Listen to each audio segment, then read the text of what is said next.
Good afternoon, Excellencies. Before I start, I just want to announce that we have simultaneous interpretation if needed. So just want to make you aware.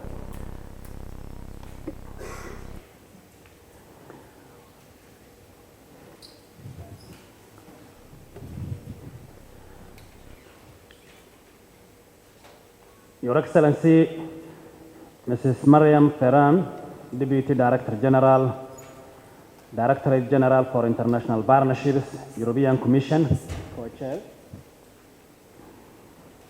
Your Excellency, Honorable Ilyas Moussa Douale, Minister of Finance and Minister of Economy and Finance, Djibouti.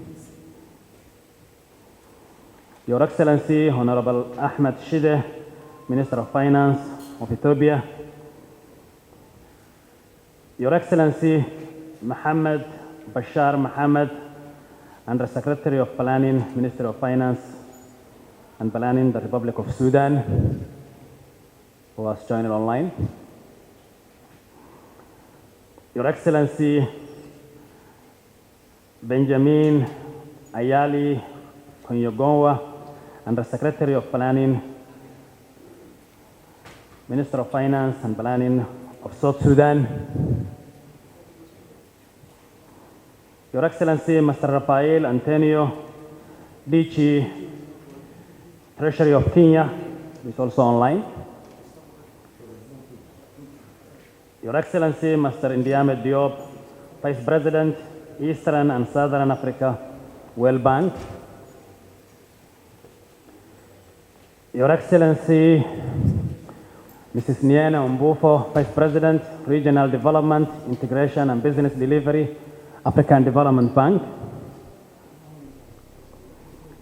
Your Excellency, Mrs. Alison Blackburn, UK Special Envoy for the Horn of Africa. Your Excellency, Mrs. Birgit Bickel, Director General for Africa, Federal Ministry for Economic Cooperation and Development of Germany, participating online. Your Excellency, Dr. Mohammed Abdi Ware, Deputy Executive Secretary, IGAD. Your Excellency, Engineer James Wuhongo, Secretary General, Eastern Africa Power Pool. Ladies and gentlemen, all protocols observed. Good afternoon. I would like to begin by thanking you all for participating in this historic meeting and by warmly welcoming you to Mogadishu, our beautiful national capital. So dhawaada dhammaantiin.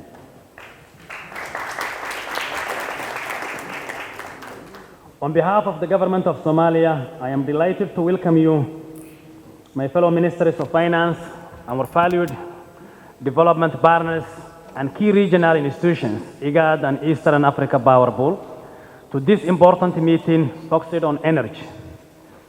The organization of this meeting, and indeed our collective presence here today, reflects the steady progress Somalia continues to make, as well as the absolute determination of our people and governments to build on a strong track record of socio-economic reforms and political and security gains for a better Somalia, a stronger region, and a more stable world. This vital ministerial meeting offers yet another opportunity to reaffirm our commitment to regional integration with our neighbors, especially at a time when the global economic order is evolving in increasingly uncertain ways. As we know well, the initiative's periodic technical and ministerial meetings provide a valuable platform for focused discussions on issues critical to our region's sustainable development, such as energy, which is at the center of today's discussion. They also provide a space for networking and informal exchange among colleagues, including those initiated over the lunch, where I hope you enjoyed the Somalia's rich food offerings, including the lobster I promised in our previous meetings.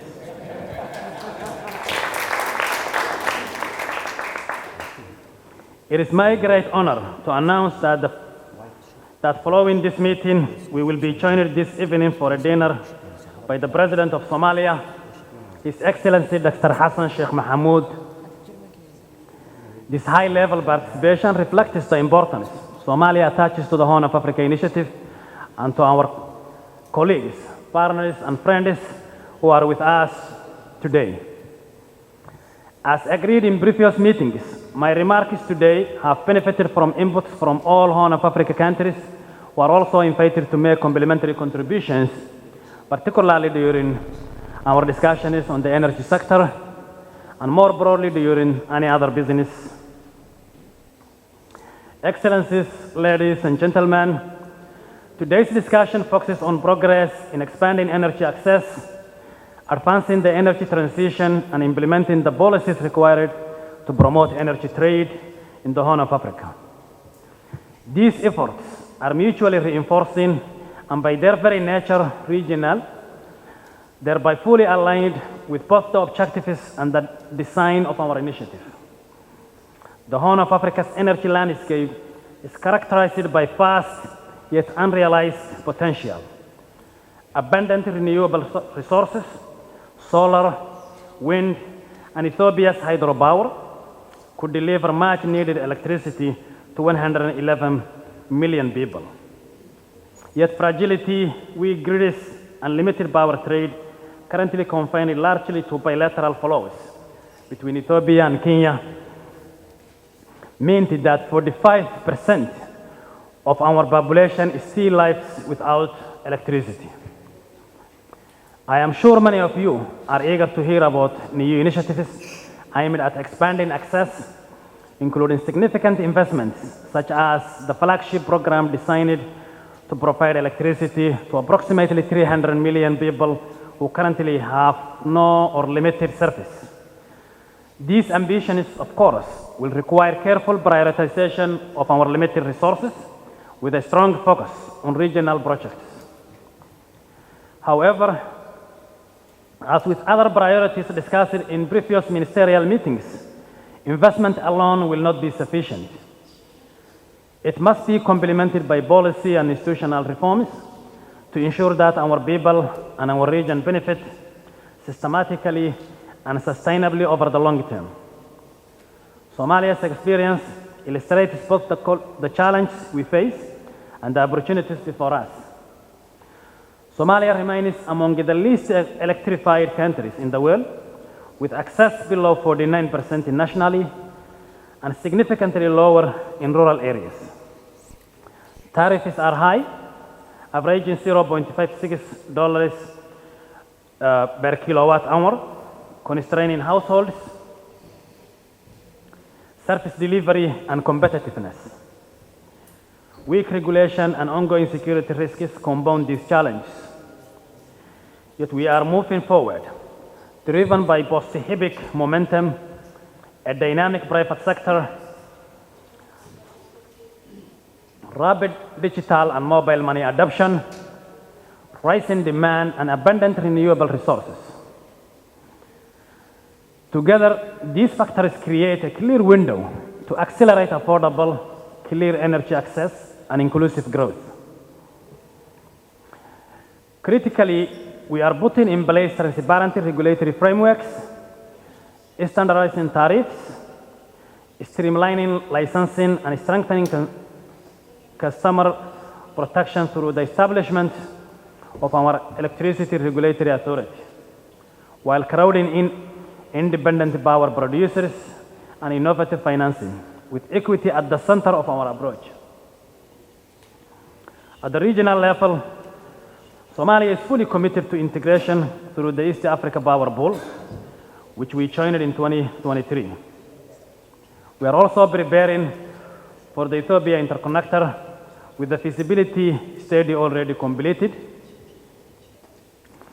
To seize these opportunities, the Horn of Africa initiative calls on us to finalize the Eastern Africa Power Pool Day Ahead market by establishing the market operator to develop least cost generation and transmission plans supported by competitive procurement for renewables. to accelerate Mission 300 energy compacts, and to prioritize transformative interconnectors such as those linking Ethiopia with Somalia or South Sudan, and etc. The proposed energy working group will be instrumental in driving this agenda forward. The energy integration also supports our trade and borderlands agenda. Expanding electricity access in underserved border regions where access rates fall below 20% and lack of power constraints economic activity is essential. Turning on the lights in these areas creates the possibility of transforming fragile borderlands into a vibrant trade corridors, contributing to peace, stability, and shared prosperity. As we deliberate today, I encourage us all to reflect on whether we are doing enough to maximize synergies between energy access and regional trade, or between energy access and development and stability in border areas. It is in these powerful intersections that lasting impact can be achieved. Finally, the background paper circulated of this meeting reminds us that several actions agreed in previous meetings remain pending. Monitoring and implementation, particularly at the country level, have been uneven, including in areas such as trade and digital development. I sincerely hope that today's meeting will provide renewed commitment to accelerate reforms and implementation of agreed actions in a coordinated manner at the regional level. At the same time, we must recognize that the burden of a reform cannot and should not rest solely on ministries of finance. Accordingly, I will table a proposal to establish a high-level energy working group overseen by relevant line ministers and key institutions to steer and monitor the implementation of reforms and associated regional investments. Similar arrangements will be needed in other priority areas. In the case of trade, improved coordination will allow us to reinvigorate an agenda that has relatively stalled. The current international context makes progress on trade integration even more urgent, building on the discussions we last held in April 2025. I therefore look forward to your feedback today on how we can inject renewed energy into this critical area. The Chair also notes that a multi-donor technical trade working group led by Germany has been established and meets periodically, most recently on 22 January 2026. We understand that this group intends to engage senior officials overseeing trade reform in our countries.